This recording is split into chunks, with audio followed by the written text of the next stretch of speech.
Bendiciones, hermanos. Les habla el pastor Gustavo Jáuregui con el ministerio Palabra Viva y Eficaz de la ciudad de Ventura. Vamos a estar compartiendo el día de hoy el mensaje a la iglesia de la Odisea para terminar este capítulo 3 de Apocalipsis. Vamos a orar.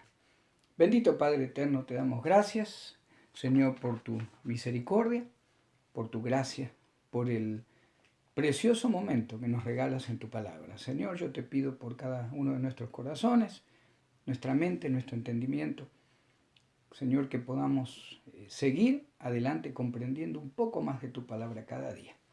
Nos ponemos en tus manos, Padre, y lo hacemos en el nombre de Jesús y en el poder del Espíritu Santo. Amén. Vamos a estar compartiendo, hermanos, el mensaje a la iglesia de la Odisea.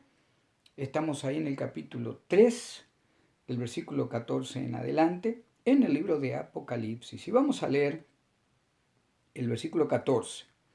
Y escribe al ángel de la iglesia en la Odisea: He aquí el Amén, el testigo fiel y verdadero, el principio de la creación de Dios. Dice esto. Vamos a detenernos un poquito ahí en el versículo 14, hermanos, y entender un poco lo que era la iglesia de la Odisea. La iglesia de la Odisea estaba ubicada como a 40 millas al sudeste de Filadelfia, la iglesia de Filadelfia. En el tiempo del apóstol Juan, era una ciudad de millonarios en el tiempo del apóstol. Era una ciudad donde se comerciaba, era una ciudad donde de diferentes rutas de Asia y Asia Oriente y hacia el Occidente, lo que es el Imperio Romano, se traficaba con todo tipo de mercadería. Es la iglesia cuya, no denominación, sino lo que significa, el nombre de la Odisea significa gobernada por la gente. Y estuvimos hablando la semana pasada, lo volvemos a decir, la iglesia de la Odisea era una iglesia literal, en el tiempo de Juan, pero es la iglesia en cuanto al contexto histórico y a las dispensaciones, o al tiempo histórico de la verdadera iglesia de Cristo.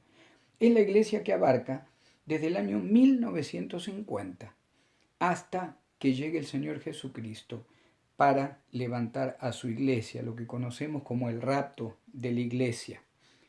Era una iglesia que estaba gobernada por la gente, así como sucede en estos días, donde ya muchas iglesias se manejan por lo que la gente decide, no se manejan por lo que Dios decide y determina a través de los líderes o del líder de la iglesia. Es la iglesia que quiere derechos, es la iglesia que quiere tener voz en las cosas de Dios, cuando sabemos que allá en el libro de Apocalipsis, cuando el Señor comienza a hablar de los 7 pastores de las 7 iglesias, habla de las 7 estrellas, diciendo que Él las tiene en su mano.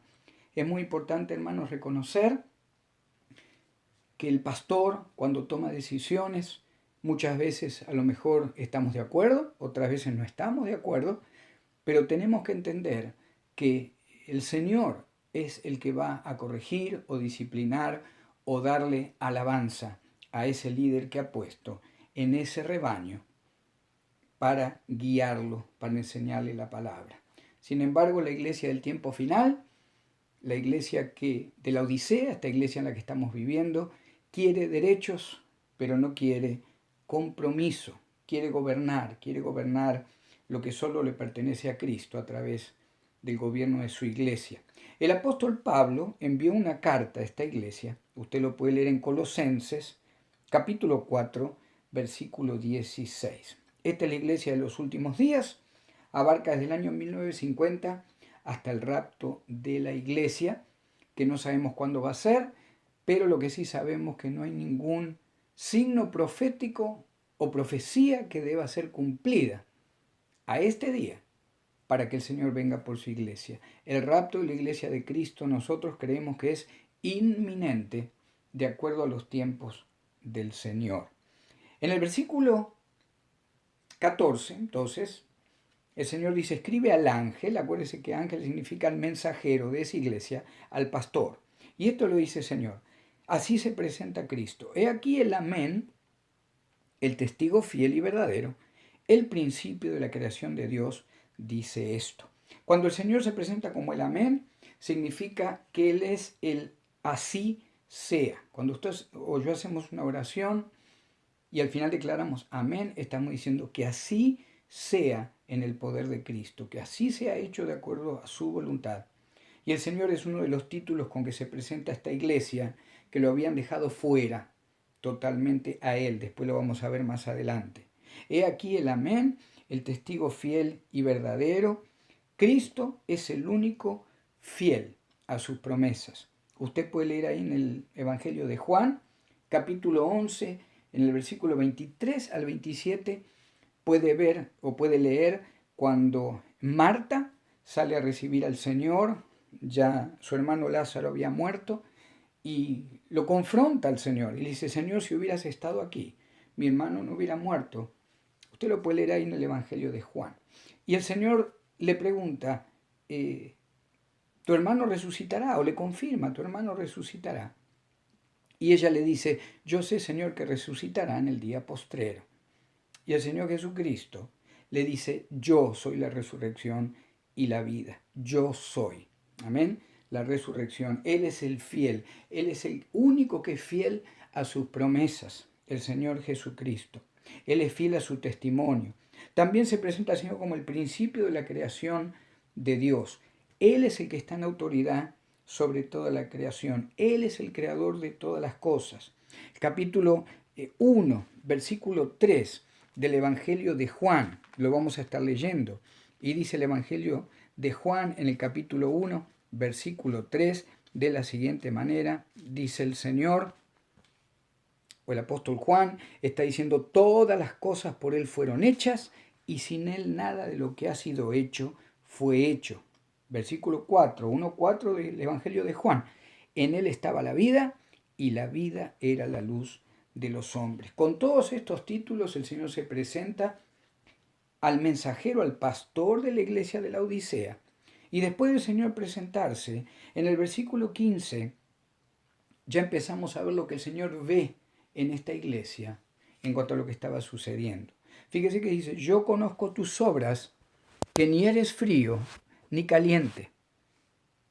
Ojalá fueses frío o caliente. ¿Y por qué el Señor relaciona, hermanos, esta iglesia con esto del agua?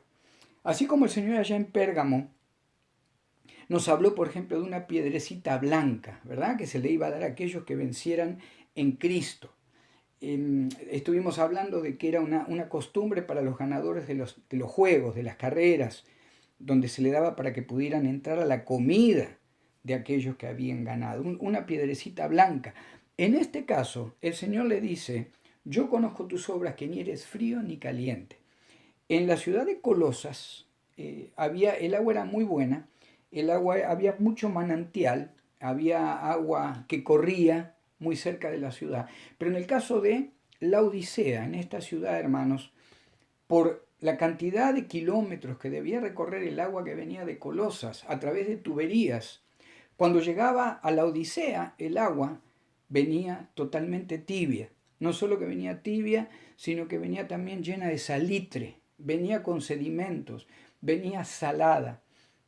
No era agua buena para nada en la ciudad de la Odisea. Por eso el Señor dice: yo conozco lo que está pasando en tu ciudad, yo conozco lo que está pasando en la iglesia de la Odisea. Ni eres frío ni eres caliente. Ojalá fueses frío o caliente. Usted sabe que el agua, ya sea caliente, sirve para cocinar, para hacer un té, para hacer un café. El agua fría nos refresca, nos reanima cuando estamos con mucha sed, pero el agua tibia simplemente lo único que provoca en el estómago es tratar de devolverla, nos causa náuseas. Por eso el Señor dice: yo conozco tus obras, y en este momento están provocando náuseas de alguna manera en lo que veo cómo se están manejando en cuanto a la doctrina de Cristo. En el versículo 16 dice: pero por cuanto eres tibio y no frío ni caliente, te vomitaré de mi boca. Ya compartimos lo que sucedía con el agua en la ciudad de la Odisea. El Señor está al tanto, hermanos, de todo lo que sucede en nuestro corazón, en nuestra familia, en nuestra iglesia, en nuestra ciudad, en nuestro condado. El Señor es omnipresente. Amén. Recordemos que Él está en todo lugar al mismo tiempo. Ese es nuestro Señor Jesucristo. Y en el versículo 17 comienzan las advertencias del Señor para esta iglesia literal del tiempo de Juan, pero también para esta iglesia, hermanos, que es la que usted y yo estamos viviendo. Usted y yo, a pesar de que pensemos que cada una de nuestras iglesias o mi iglesia es excelente, usted pensará que la suya es excelente, no hay grandes problemas, sin embargo, nos movemos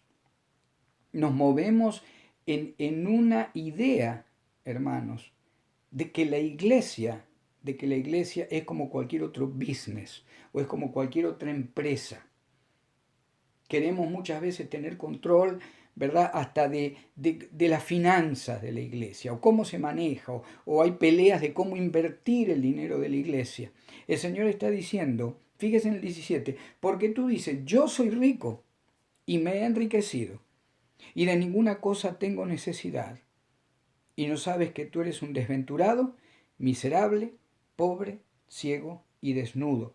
Cuando el Señor dice, tú dices, yo soy rico y me he enriquecido, está hablando de dinero, prestigio y poder económico.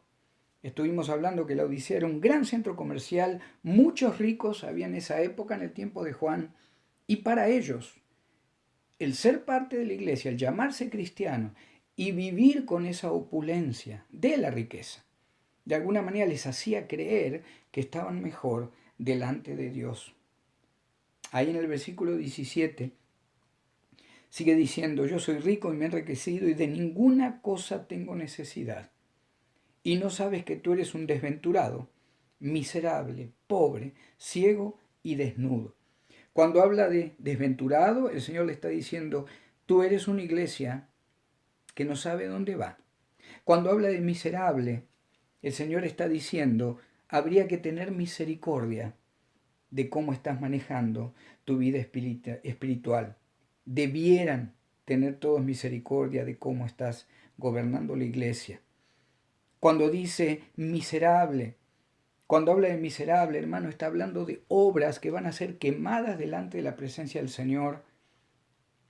Cuando que esta iglesia creyera o pensaba que delante del Señor solamente por obras, o por haber acumulado riqueza, o por haberse manejado como el mundo se manejaba comercial en aquella época, ellos creían que a lo mejor por esa condición iban a poder entrar al reino de los cielos. El Señor les está diciendo exactamente lo contrario. Lo trata de desventurado, miserable, pobre, ciego y desnudo. Cuando oí la palabra ciego, hermanos, en griego significa no tenían discernimiento espiritual. La palabra desnudo significa estás expuesta. La iglesia de la Odisea estaba expuesta ante los ojos de Dios y todas sus obras eran malas, no eran aceptadas delante de la presencia de Jesucristo. En el versículo 18 comienzan los consejos que el Señor le dio a aquella iglesia de la Odisea y nos da a nosotros como iglesia cristiana del último tiempo, en general, en manera mundial, pero también en manera como iglesias locales. El Señor dice, por tanto, yo te aconsejo que de mí compres oro refinado en fuego, para que seas rico, y vestiduras blancas para vestirte, que no se descubra la vergüenza de tu desnudez, y unge tus ojos con colirio para que veas. Cuando el Señor les dice que ellos compren oro refinado en fuego, el Señor le está diciendo en realidad, yo te puedo dar el verdadero oro refinado. Lo que necesitas es buscar mi palabra, es arrepentirte y vas a encontrar la riqueza, como el oro que hay en mi presencia, en mi Espíritu Santo, que va a comenzar a guiar esa iglesia. Cuando habla de para que seas rico y vestiduras blancas para vestirte, las vestiduras blancas son una de las características de aquellos que van a estar, hermanos, como iglesia de Cristo, aquellos que van a ser parte de las bodas del Cordero. Una vez que el Señor levante su iglesia allá en el cielo, van a ser las bodas del Cordero. Lo vamos a estar viendo cuando lleguemos al capítulo 19 de Apocalipsis. El capítulo 19:8 dice, y a ella se le ha concedido, hablando de la iglesia, que se vista de lino fino, limpio y resplandeciente, porque el lino fino es las acciones justas de los santos. Sigue diciendo Señor en el versículo 18, y que no se descubra la vergüenza de tu desnudez, y unge tus ojos con colirio para que veas. Por dos cosas era famosa la ciudad de la Odisea, por su riqueza, y también era famosa por un colirio, por una medicina que ellos fabricaban para los ojos. Lo hacían a través de algunas fórmulas químicas, lo que se sabe que de muchos lugares, aún de Oriente, venían a la ciudad de la Odisea para comprar este colirio. Y el Señor, de alguna manera, irónicamente, les está diciendo, tienen el mejor colirio de todo el imperio romano, y sin embargo ustedes como cristianos, como iglesia de Cristo, no ven más allá de sus propias narices, no ven la manera en que están caminando delante mío. Hay ironía en lo que el Señor comparte, no una ironía en cuanto a como si fueran pecados, sino el original habla de un juego de palabras, hermanos, donde el Señor literalmente le está diciendo, en lugar de ungir tus ojos con el colirio tan famoso de la ciudad, ungí tus ojos con mi palabra y con mi presencia para que realmente puedas ver lo que sucede alrededor tuyo. La ironía en esta iglesia era que siendo rica, lo que realmente necesitaba no lo podía comprar con dinero. Qué tremendo, ¿verdad? Cuando vemos al día de hoy muchísimas mega church, estas iglesias con 15, con 20.000, con 100.000 personas, donde decenas de millones de dólares se colectan muchas veces a través de estas iglesias. Tendríamos que preguntarnos realmente, o el pastor o los pastores, ¿verdad? Tendrían que, con este mensaje, en este último tiempo, tendrían que realmente evaluar y saber si realmente están haciendo el trabajo que Cristo les envió a hacer. La Odisea, en el tiempo de Juan, esta iglesia pensaba que lo estaban haciendo, pero era totalmente fuera de la voluntad de Dios. El versículo 19 dice, yo reprendo y castigo a todos los que amo, sé pues celoso y arrepiéntete. Cuando el Señor dice, yo reprendo y castigo a todos los que amo, nos recordamos allá en el libro de Hebreos, capítulo 12, versículo 8, usted lo puede leer, donde la palabra nos dice que si estamos sin disciplina, realmente tenemos que empezar a preguntarnos qué es lo que está pasando en nuestra vida espiritual. Un famoso pastor bíblico dice en uno de sus comentarios, si estamos sin disciplina como hijos de Dios, es mejor que chequeemos nuevamente nuestro certificado de nacimiento espiritual. Y nos detenemos un poco aquí, hermanos, para reconocer que bíblicamente los hijos de Dios, ¿quiénes son declarados hijos de Dios? Aquellos que han declarado con su boca a Cristo como Señor y Salvador.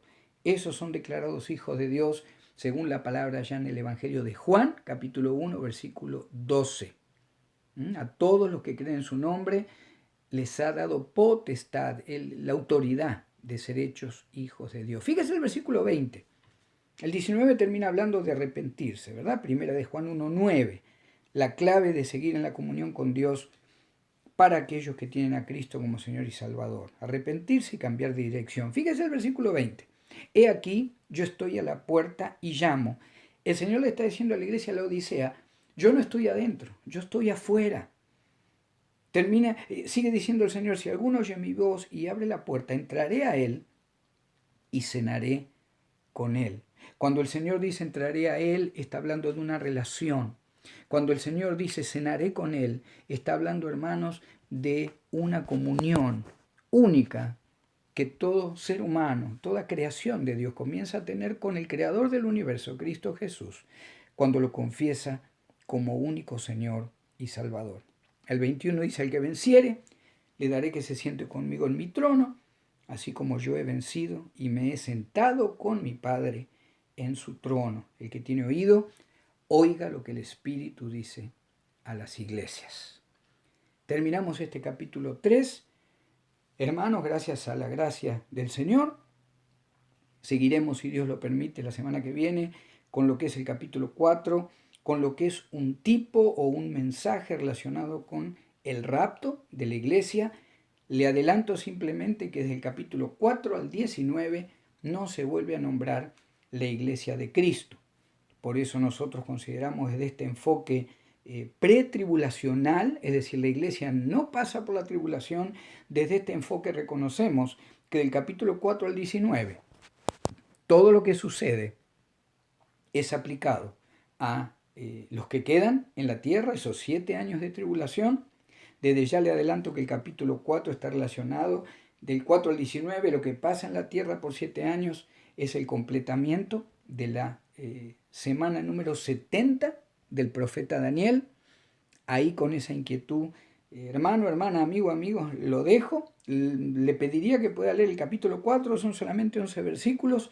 Capítulo 4 Apocalipsis, 11 versículos. Por favor, léalo, reléalo una vez, 2 veces, 5, 10 veces. No tenga temor. Hace unos días una hermana me decía que cada vez que abría el libro de Apocalipsis le daba como temor. Eso no viene de Dios, hermanos. Eso viene del mundo espiritual de maldad que quiere que no conozcamos lo que pronto está por suceder en la vida de los creyentes, pero lamentablemente también lo que está por suceder en cuanto a juicio en la vida de aquellos que no tienen a Cristo. Abra el libro de Apocalipsis, lea ese capítulo 4 con gozo, con alegría. El Señor lo va a guiar a través del Espíritu Santo y ya la semana que viene, entonces vamos a estar todos juntos en el mismo espíritu, sabiendo lo que estamos hablando en cuanto a este capítulo precioso, donde Juan es arrebatado en el espíritu y es llevado delante del trono de Dios. No quiero despedirme sin nuevamente, amigo, amiga, compartir la salvación en Cristo. Muchas veces nos preguntan qué significa ser cristiano, o nos dicen yo tengo mi religión, yo tengo mis dogmas, yo tengo mis prácticas, y está muy bien si usted tiene ese tipo de relación o de religión que no es una relación con Cristo realmente. Lo que el hombre propone, lo que el hombre levanta como obra, creyendo que así se acerca a Dios, puede ser una muy bonita religión, pero no es una relación con Dios. La única relación que podemos tener con el Padre, hermano, amigo, amiga, es a través de Jesucristo. Es a través del Señor Jesucristo. Hay un solo mediador entre Dios y los hombres, Jesucristo hombre. Yo soy el camino, la verdad y la vida. Nadie viene al Padre si no es a través mío, dice el Señor. Todo el juicio, lo dijimos la semana pasada, el Padre dio todo el juicio al Hijo. Y tantos y tantos y tantos versículos que podemos leer en el Nuevo Testamento hablando de Cristo. Leímos ahí Juan 1.3 y 1.4. En Él estaba la vida. Él era la luz de los hombres. Yo te motivo a que puedas conocer la luz, que puedas conocer a Cristo como Señor y Salvador. Yo te motivo que creas que la palabra dice que si lo confiesas como tu Señor y Salvador, bíblicamente la palabra de Dios declara que tenés perdón de pecados, pasados, presentes y futuros.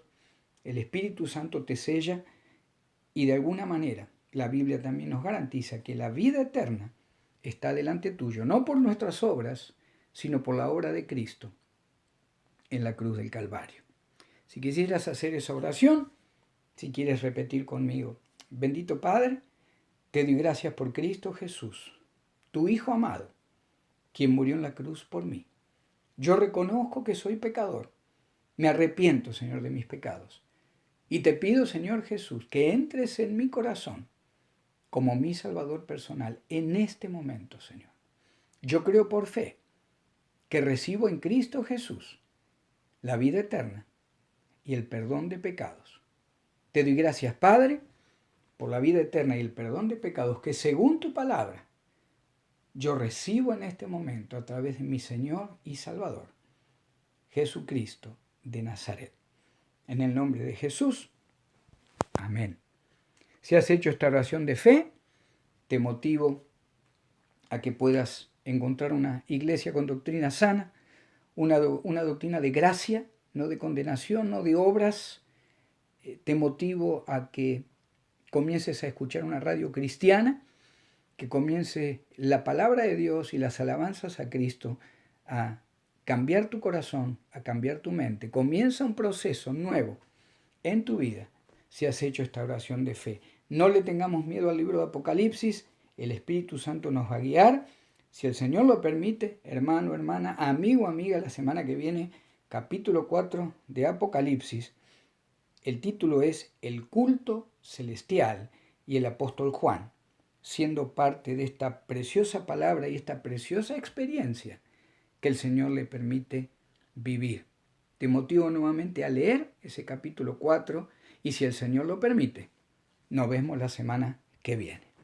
Bendiciones, que el Señor los acompañe y que la paz de Cristo esté con ustedes.